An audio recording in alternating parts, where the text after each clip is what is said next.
Stories Podcast, your number one show for everything guitar. Hello, everybody. Welcome to Guitar Stories, episode number 75. And I'm going to reach out and actually touch Dan. Hello, Dan. Hello. And sorry, should have gone via Jen. Yeah. We're joined by Jen Majura right from the top of the show. Hello, Jen. Welcome to the show. Hey, thank you so much for having me.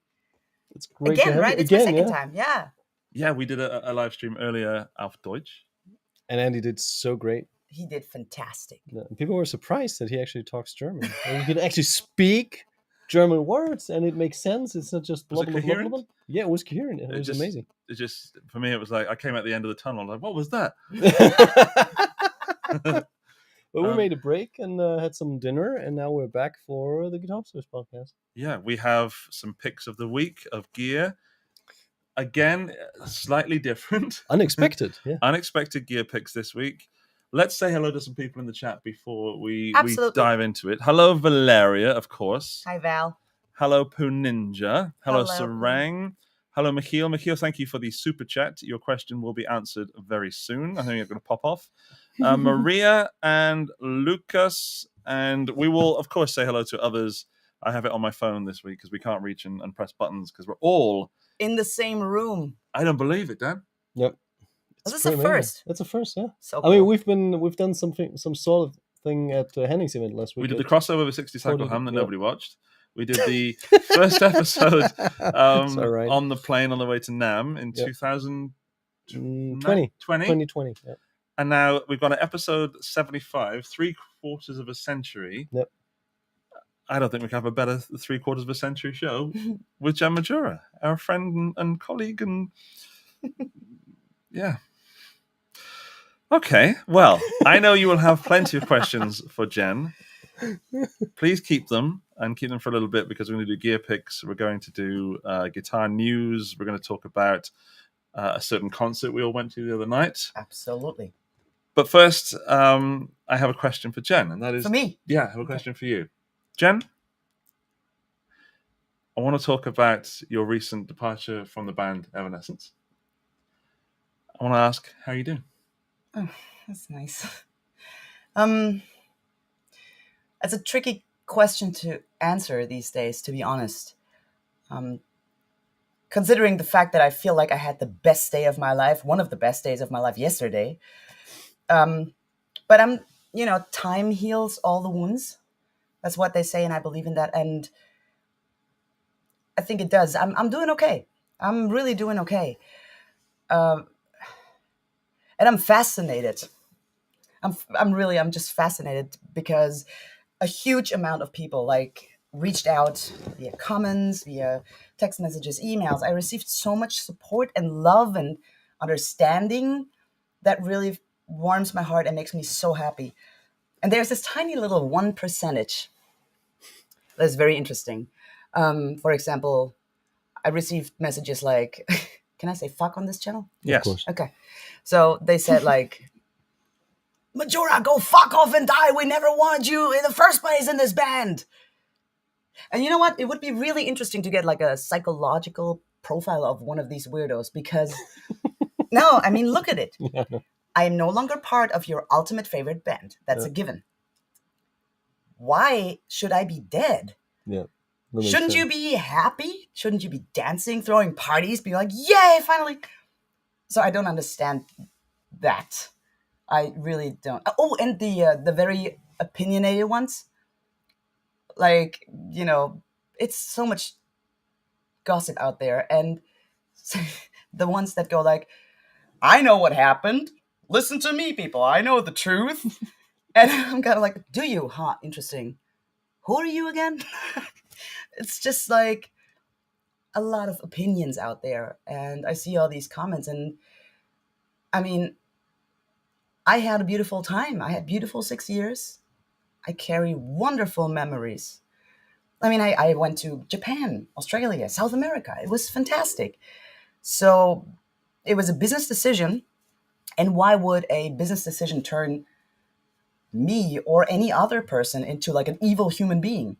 Yep. People around me, some people around me are oh, you must be so frustrated and angry. And honestly, I'm not. I'm not angry. life is too short to. Life is way too short to waste it with anger, grief, negativity. And I think we live in a world nowadays with real issues. Like the climate change, like pollution in the oceans, the horrible thing that's going on in Ukraine. That stuff you should talk about and find solutions for. And of course the people that go like, stop playing the victim. I'm like, I'm not playing anything. I play guitar, but Beautiful guitars. I don't see anything wrong with owning your emotions and be honest about how you feel. Of course I'm not happy. I can't sit here and go like, yay, this is so great. Of course I'm not happy, but I don't really try to play any victim role or anything. I'm just saying that I'm not happy about it. That's all. And I believe, honestly, if I can move on in peace and with dignity, I believe that this little tiny percentage of people can do that too. It might just take a little bit longer for them to understand and realize that they can. So altogether, I'm doing okay. It is good to hear. And I'm glad that we've talked about that. And I know I speak for everybody that's in the live chat, and I'll speak for you as well if I may, Dan, but we love you. And there is nothing but love from everybody that's surrounded by us at the moment. Stop it. You make me cry. Stop it. I can't be crying on this live. Stop it. That's all there is to say, Jen. We love you. And we are very happy that you are here with us. Thank you for having me. And now you talk, because I'm starting to cry. This is so embarrassing. Well, let's talk about, before we do the gear picks, let's talk about, you said you had one of the best days of your life yesterday. Oh, absolutely. Yes. You get two per show. Oh, God. We'll just hint at what that was, because I really want to go into that deep later when we talk to you after the gear picks. But we went to a show. Dan, do you want to tell everybody what show we went to? Because you organised it, and thank you so much. Thank you so much.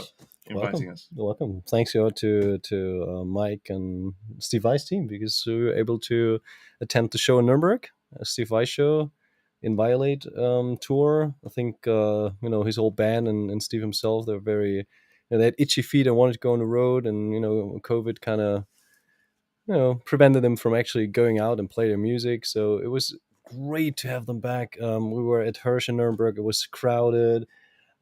Steve delivered a amazing performance. We saw great guitars. We had a backstage tour where his guitar techs, great dudes by the way, Doug and Dante, where they showed us the guitars he's playing, and Thomas Nordic was there. It was just like, it was almost like family affair coming back. For Jen, it was the 20th day. Like 20th time, the and 20th Steve Vai show. Yes, yeah, and probably the best. Absolutely the best. So see, you gotta attend 19 shows, and then the 20th. That's like the pinnacle. That's gonna be it. Yeah, one show. No, I had a fabulous time. I didn't expect, when I woke up yesterday morning, I didn't expect even a 10th percentage of how the day turned out. It was just like crazy. Yeah. It was a great show. It was a good show. Well, to keep them hanging on a little bit longer, to make sure, I know you're not going to tune out or anything, but we're not going to talk all about the show later, because there's some massive high points that I want to go into about the show. So we'll do that thing where we make them wait later, and they can make it wait a bit longer. So, that's what's called a tease. So mean. Okay, tease. All right. Well, I learned. Let's say a big thank you to Jason Welch for a $10 super chat. How can you even read that? It's so far away. He's like an eagle eye, right? Consider this a down payment for Pun Ninja, so you can get that PIA behind Dan. Oh, wow. That PIA is not for sale. That one is not for sale. That is my baby. We'll go into that one. You're going to need a lot more than $10, Jason. Thank you so much. But that's a mere drop in the ocean. Nice try, by the way. I think we're going to skip guitar news, because I think that when we got all three of us in the room, especially with Jen, there's far more interesting things to talk about than guitar news, even though saying that, I haven't checked the guitar news, and maybe something massive happened this week. I don't know. Guitars have gone up sales 300%. Everybody's got a guitar now.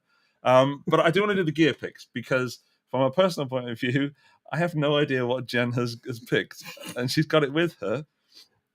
So I want to know. So I can't hold this any longer, but I'm going to make you go last because they're getting excited. Whoa, okay. They call that teasing, right? Yes. He gets to learn so much from you. Yeah, It's I need to make notes. Yeah. I've also got I got the notes here as well. So okay, so first gear pick. I'll take the first gear pick because I'm the only one with a graphic. Okay. Would you mind, Dan? We have a mouse over there by the camera, so you're going to see Big Dan now. This is the real size Dan, and if you see the top of the screen, Dan, can you see the tab that says graphics? Yes. If you click that, Okay. and then just wait a second. Let me build it up. Right, Jen. Yes. One of my favorite pedals, not an always on, but an always in my rig pedal, It's the Miku pedal. is the Miku. It's the basis of my sound, next to the fart pedal, which actually recently arrived, by the way. It's finally in my house. Sorry. One of the mainstays of my rig has always been the Flint reverb and tremolo from Strymon. Mm-hmm. And Strymon have announced, Dan, a V2 of some of their pedals, the Strymon Flint V2. And I'm super excited. Now, as I've just said, I have the V1, so I absolutely do not need this. But it has USB and stuff and things that maybe I need. It's got MIDI. It's coming in at £349, which is... What? Whoa, that's Yeah. steep. That's steep. Which is, what, €400? Well, if it... That's Wow. more. Yeah, so I don't know why you left because you got to go turn it off again. Yeah, no worries. Okay, cool. Well, they can't. Can you see us? Yeah, hello. There we are. The Strymon Flint V2. It's £349. It's got all kinds of bells and whistles. What I will say is, what's going to happen now is that V1s are going to come down in price, and that's why the great. V2 is my gear pick of the week. So you're actually not picking the actual product. You just pick it because then the predecessor will be... Yes, and I need another Flint for another board. You sneaky little bastard, fox. Right? Daniel Gecko, what are your thoughts on that? Oh, whoa. Now he was good. Now he's removing the graphic. I gotta say I have zero experience with the pedal. Right.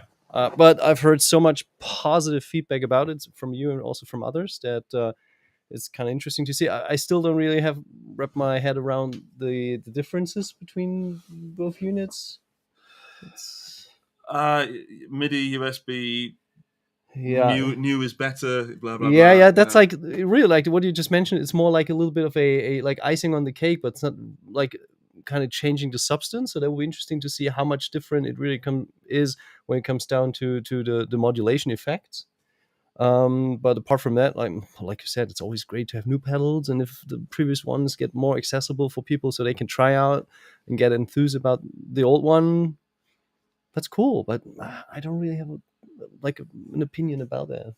Gotta be honest in that case. What I will say is the 3 reverbs in it, and less so, but still the 3 tremolos in it are all superb. So by having MIDI switching, if I was switching from an 80s track to a blues track, I might want to switch the reverb. Yeah. So that's an advantage. But aside from that, I picked it because the V1 will get cheaper. Are you using MIDI switching in your band? No, but I could get into it. Okay. Having tap danced for a while recently, I'm thinking, that would be useful. It keeps you fit. I Tap have dancing. absolutely no opinion at all. Okay, well, someone released a pedal. Reverb is very nice. Okay. Tremolo is really nice too. There we go. Well, I can totally see that as some sort of like comment. Like they could promote it like that, right? there we go. Official Jen Majura comment. Me Nice. too. Tremolo is nice too. Although when I was a kid and I had my first amp, it was a no-name brand. It was this very light box. I think like if you have like a combo amp and it's very light, it says a lot about its quality. So it was a shit show. This thing was a shit show. And it had nothing but reverb and tremolo on it. There was no distortion channel, nothing. It was just one clean channel. You plug your guitar in, you can play, and then you can make it sound as if you're standing, I don't know, in an empty arena. And you have a stutterer, like that was the only effects of this amp. Maybe that's why I'm like a little bit, it's cool, but so I don't have an opinion. Is that okay? Of course. You have no need to have an opinion. That is an opinion unto itself. Yeah.